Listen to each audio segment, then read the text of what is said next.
you were anything like me and wanted to know if there was anything more than the harsh reality that you're living in, or the pain that's just completely blinding you, and the hopelessness that makes you not want to get out of bed, and the need to completely hide behind drugs and antidepressants and medication, anything. If you have an inkling of hope, if you have the curiosity for more, when you reach a point that you don't want to continue living the way that you're living, that is your greatest strength, that you're not alone, that you're so much stronger than most people. I've always struggled with depression, and I've always struggled for the past 10 years with substance abuse. And I just really fell into 5 months of just this horrible situation. My life completely fell apart.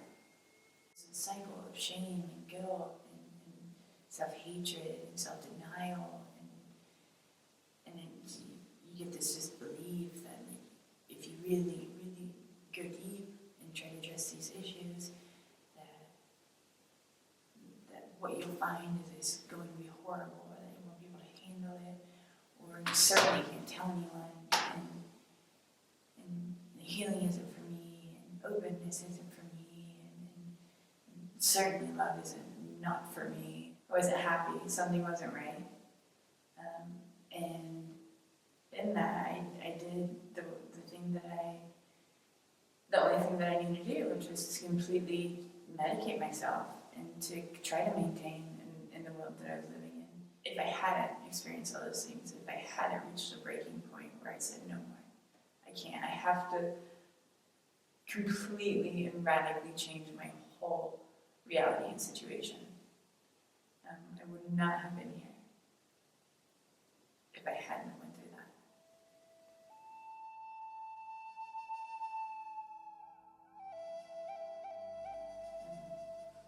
Once I recognized all the thoughts and all these notions I had of myself, I was able to identify this is not who I am. None of these mistakes are who I am. This past isn't who I am. And I was able to look up why they are the way that they are, and to accept these things, and to love myself despite of them, and to free myself from these things. It was huge to recognize that in myself, and to recognize it's not reality, it's not truth, and it's not compassion, and the person keeping this whole cycle moving is myself. I was the only person that could free myself from this, the only person. And that was incredible to comprehend that.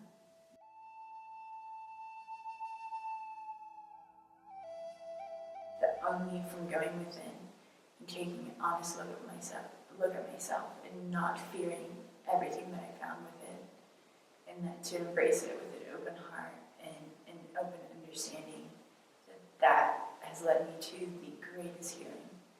Like, it's far exceeded anything that I could have imagined the healing would look like, or truth would look like.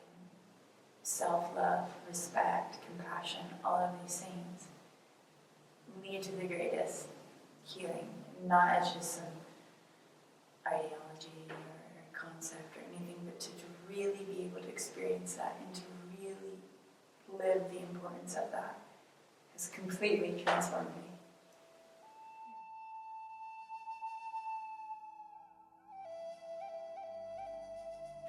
My biggest dream is that at least I can help one person to be able to heal, and to be able to realize their own potential and their own worth and their own happiness. It's for anyone that's suffering, and anyone that thinks they're small, and anyone thinks that this isn't for me, or I'm not good enough. It's those people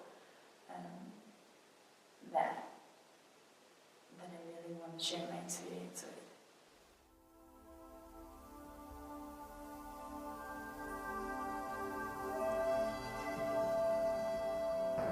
So really embrace all of who I am, and that is you.